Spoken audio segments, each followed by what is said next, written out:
शाम प्राची टीवी पर सीरियल देख रही होती है, तभी उसकी सास वहाँ आती है। अरे सीरियल में तो ऐसे मग्न है जैसे आज रात का खाना पड़ोसी आकर बनाएंगे। मुझे पता ही नहीं था आपने अपने बेटे की शादी पड़ोस में भी की हुई है। हैं? मतलब? मतलब इस घर में सारा काम बहू ही करती है, आप तो सिर्फ खर्राटे मारती हैं। अच्छा जी, फिलहाल तो तुम आराम फरमा रही हो, चलो जाओ, ये मेरे टीवी देखने का समय है। आहा, इसीलिए मुझे भगाया जा रहा है। सॉरी, अब तो बिल्कुल नहीं जाऊंगी।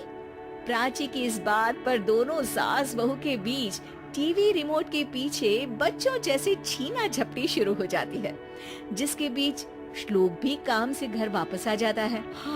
आज मेरी चूहे बिल्ली की जोड़ी किस बात पर झगड़ रही है? अरे तेरे बीवी मुझे टीवी ही नहीं देखने दे रही। अरे तुम्हारी मम्मी मुझे खाना बनाने के लिए फोर्स कर रही है।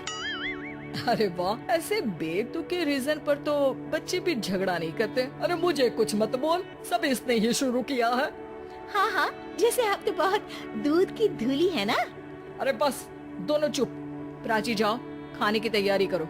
और माँ तुम छोड़ो, तुम्हें क्या बोलूं, शांति से अपना सीरियल देखो, मुझे दोबारा लड़ने की आवाज सुनाई नहीं देनी चाहिए।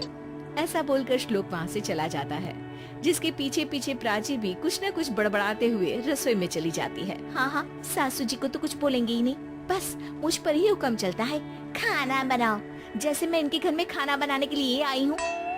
इसी तरह शाम बीतती है और रात को श्लोक और प्राची की सास खाना खाकर सोने चले जाते हैं, लेकिन प्राची गुस्से में कुछ खाए बिना काम में ही लगी रहती है।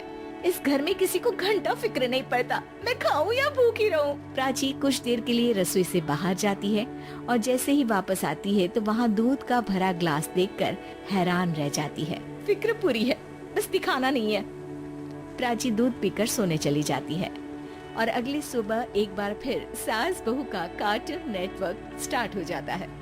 ये तुमने ही किया है। अरे अजीब जबरदस्ती है, मैं बोल रही हूँ मैंने कुछ नहीं किया। दोनों ने मिलकर पूरे घर को पागल खाना बनाया हुआ है। यहाँ कोई नॉर्मल इंसान तो रह ही नहीं सकता, इसीलिए अब पड़ोसी क्या रिश्तेदार भी घर आने से कतराते हैं। और सुन बेटे, तू भी चंगा, तेरी माँ भी चंगी, तेरी बीवी भी चंगी, रिश्तेदार।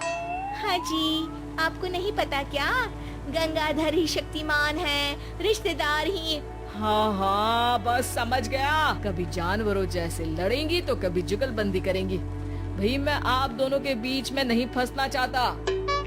सास बहू की इस मनमौजी जोड़ी से परेशान होकर श्लोक अपना सिर खुजलाता वहाँ से चला जाता है। चलो अब मैं भी कीर्तन में जा रही हूँ। इस पर जैसे ही सास कमरे में अपना पर्स लेने जाती है तो वहाँ नाश्ते की प्लेट रखी देख मुस्कुराने लगती है और नाश्ता करके घर से बाहर निकलते हुए कुछ पैसे टेबल पर रख जाती है, जिसके कुछ देर बाद सिलेंडर वाला घर आता है। ओ मुरी मैया, मैं सिलेंडर के बारे में तो बिल्कुल भूल ही गई थी। घर खर्च के सारे पैसे भी मम्मी के पास है और श्लोक से बोला तो उल्टा 4 बात सुनाएंगे।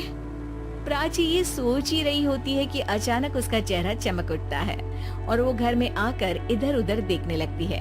तभी उसकी नजर टेबल पर रखे पैसों पर पड़ती है, जिन्हें वो सिलेंडर वाले को दे देती है। ये सब श्लोक देख लेता है। अच्छा बेटे, इतना बड़ा घोटाला, सबके सामने मैं तेरी दुश्मन और पीठ पीछे तेरी मेरी यारी। इस पर श्लोक एक प्लान बनाता है और शाम को सब एक साथ बैठे होने पर बोलने लगता है। माँ, तुम दोनों की बहुत लड़ाई होती है, इसलिए मैं सोच रहा हूँ कि प्राची को उसके घर छोड़ाऊं, इससे वो भी खुश रहेगी और तुम भी। अचानक श्लोक की ये बात सुनकर सास बहू शौक से उसकी तरफ देखती हैं। अरे ऐसे कैसे घर छोड़ाओगे, मुझे कहीं नहीं जाना। अरे तुमने बोला नहीं पर मैंने सुन लिया, तुम्हें मम्मी के साथ रहना अच्छा नहीं लगता, मुझे पता है। अरे वो अरे, जब बहू खुद कुछ काम बोले तो वो तुझे सुनता नहीं, और अब जो इसने बोला ही नहीं वो तू समझ गया। जब उसे नहीं जाना तो फिर जबरदस्ती क्यों कर रहा है? अच्छा, फिर आपको मौसी के घर छोड़ाता हूँ। बस अब आप दोनों एक घर में एक छत के नीचे नहीं रह सकती। मैं इस टॉम एंड जेरी की जोड़ी को और नहीं झेल सकता। है? ऐसे कैसे नहीं रह सकते?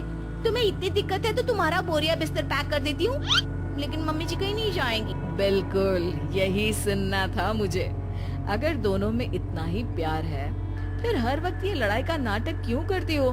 देखा मैंने कैसे माँ किचन में दूध रखती है और तुम उनके लिए कमरे में नाश्ता रखती हो, और कैसे वो पहले ही तुम्हारी दिक्कत समझकर घर में पैसे रखकर बाहर जाती है।